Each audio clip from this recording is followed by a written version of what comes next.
tegas karena pokok perkaranya sudah masuk di Jakarta. Gimana? Ya, jadi persoalan Markit Presuriyo kan kita sudah ikuti bersama bahwa ada penyalahgunaan, menyalahgunakan Prapit.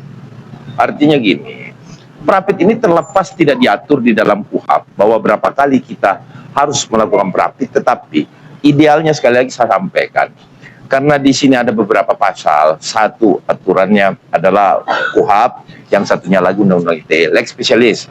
Artinya kalau dia memiliki niatan yang baik melaksanakan aturan dan perundang-undangan KUHAP baru tentang semangat dari KUHAP sendiri, semangat KUHAP baru adalah bagaimana mendapatkan kepastian hukum serta semangat restoratif, dan itu sudah ditawarkan berkali-kali, bukan oleh Bapak Insinyur Haji Joko Widodo, tapi ditawarkan oleh aturan itu sendiri, tapi dia tidak mengambil itu.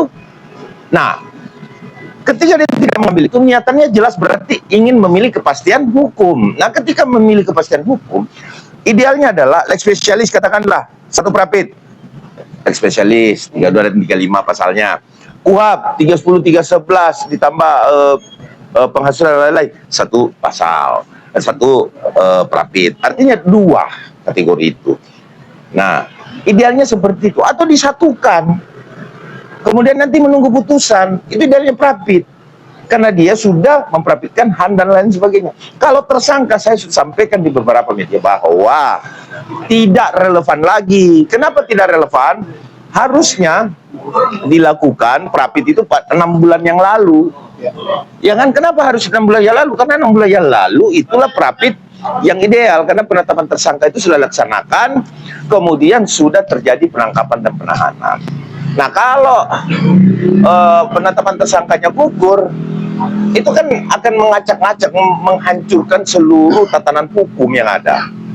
Tidak bisa itu tidak akan mungkin bisa dilakukan. Ya pakai sistem yang mana? Pakai aturan apa? Sementara dia statusnya sekarang ini sebenarnya tidak bisa dikatakan tersangka, tetapi apa? Terdakwa. Karena berkas sudah diterima oleh pengadilan. Yang mereka lakukan adalah Prapit. Bukan berarti penetapan tersangkanya itu kembali ke dia pada saat dia prapo. Enggak. Karena sudah dilimpahkan di pengadilan, maka dia tetap berstatus sebagai terdakwa. Seperti itu. Karena tidak menggugurkan itu materi pokok perkaranya. Intinya seperti itu. Jadi kalau terkait Prapit kemarin, kita hormati, kita dukung, dan memang ini seolah-olah saya menganalogikan begini. Roy ini melakukan ini kayak kredit panci di tukang kredit. Tahu kan kalau kredit panci di tukang kredit kan? Iya kan? Bayarnya nyicil. Ya, entar datang, tok, bulan kedua. Ah, begitu. Jadi ini ibarat mencicil panci di tukang kredit. Itu kan nggak boleh kita lakukan. Artinya tidak ada niatan memang dalam hal semangat KUHAP, yaitu apa? Kepastian hukum, karena dia tidak memilih semangat yang satu tadi, yaitu restoratif. Ya, jadi apapun itu, saya rasa kita hormati semua putusan pengadilan. Nah, kemudian ini ada rehabilitasi. Rehabilitasi yang mana? Dilakukan penahanan enggak. Berapa lama dia ditahan? Enggak. Ada di rumah sakit kok.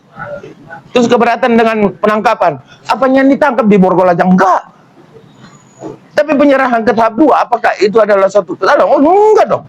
Penyerahan tahap 2 itu memang wajib seperti itu. Itu adalah SOP. Nah, apakah itu bisa digugurkan atau apakah itu bisa dikatakan harus ganti rugi dengan itu? Lah, kalau tidak mau diborgol, tidak mau berurusan dengan polisi, jangan melanggar hukum. Simple. Hidup ini masyarakat Indonesia, sampaikan sekali lagi, hidup sangat simpel. Kalau tidak mau berurusan dengan polisi, tidak mau diborgol, tidak mau pakai baju oranye, tidak mau dan lain-lain sebagainya, jangan bikin gaduh, jangan bikin tindak pidana, melanggar hukum. Gimana melanggar hukumnya? Orang kamu fitnah nggak ada ini kok. Nanti George yang jelaskan apa pelanggaran hukum Roy Suryo. Ini bukunya lagi dipegang nih, ini baru nih. Nah, jadi nanti artinya gini, kita melihat Prapit ini kita ikuti, tetapi saya yakin untuk saat ini saya menghimbau yang mulia hakim, sebagai lembaga yudikatif, Anda memiliki kewenangan. Kewenangan apa? Finding law. Yang kedua adalah apa? Making law. Membuat hukum dan menemukan hukum. Berikan penetapan. Untuk Prapit yang ini tidak usah lagi diterima, tidak usah lagi pembuktian. Langsung kasih penetapan bahwa ini tidak bisa lagi dilakukan. Kenapa? Karena mengingat bahwa ini mengulur-ulur. Clear berdasarkan putusan yang kemarin. Clear itu. Selesai. Ya kan? Nah, maka saya meminta ketika kita sepemikiran, searah pemikiran hukum, maka ini harus keluar penetapan. Begitu masuk sidang, terima, tak, bacakan permohonan, habis itu skorsing, langsung kasih penetapan. Dan itu bisa dilakukan oleh hakim. Kenapa? Tidak menyalahi aturan. Itu kewenangan yudikatif. Nah, selanjutnya bisa dijelaskan apa pelanggaran hukum dari Roy Suryo. Silakan, Mas. Gitu, Bang.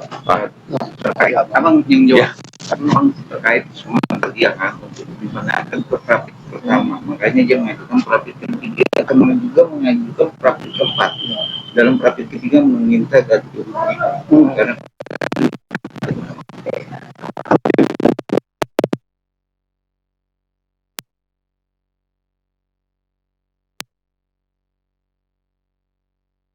itu agak keliru. Sekali lagi disampaikan Prapit itu adalah koreksi secara prosedural. Kalau yang dirugi, apa yang dirugi dari peristiwa itu, dia harus bisa membuktikan.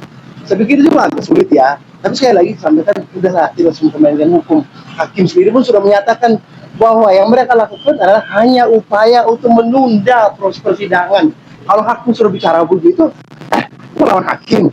Hakim cuma satu aja loh. Dulu nggak bisa banding acara Prapit. Saya pikir ini hanya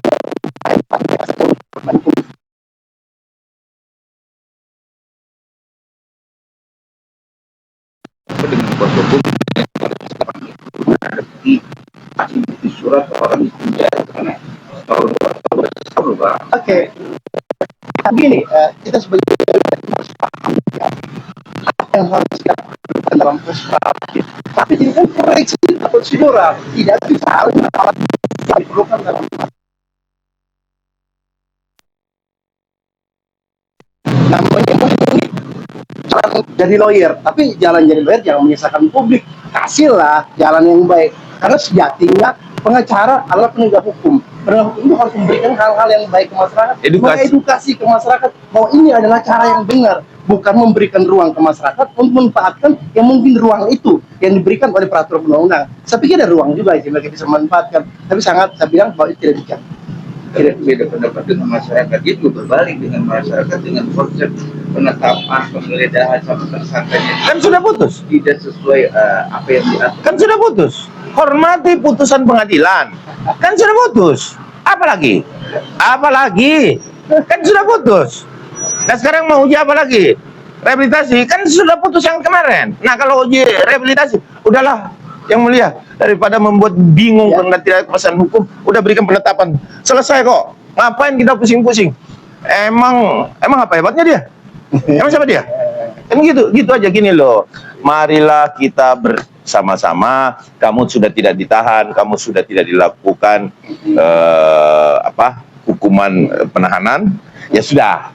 Mari kita sama-sama buktikan di arena yang besar. Jangan bawa pengisian terus. Kemarin aja final kok. Final kan udah menang kan bola kan, udah menang. Nah, kalau udah menang bola, harusnya kita final juga dong. Biar kita bertanding lapangan besar, fight, tag kita lihat. Ya kan? Jangan kasih injury time terus. Nggak selesai barang ini. Gitu loh. Ini udah 8-0 kok. Gimana sih? Gitu loh. Masih aja. Iya, masih aja ngotot gitu loh. Oke, tapi nggak apa-apa, kita ikuti. Namun untuk penetapan yang ini saya minta hakim yang mulia, mohon dilakukan penetapan karena ini adalah kewenangan sebagai yudikatif. Tidak boleh diintervensi siapapun ya, apalagi politik praktis ya. Barang siapa yang mencoba melakukan intervensi terhadap kasus ini, maka celakalah Anda. Kenapa? Anda telah mematahkan sayap-sayap daripada hukum. Ya. Oke, begitu dengan kata oke lah kita patahkan dengan Prapit yang dijalankan untuk bisa juga menunggu, tapi dengan proses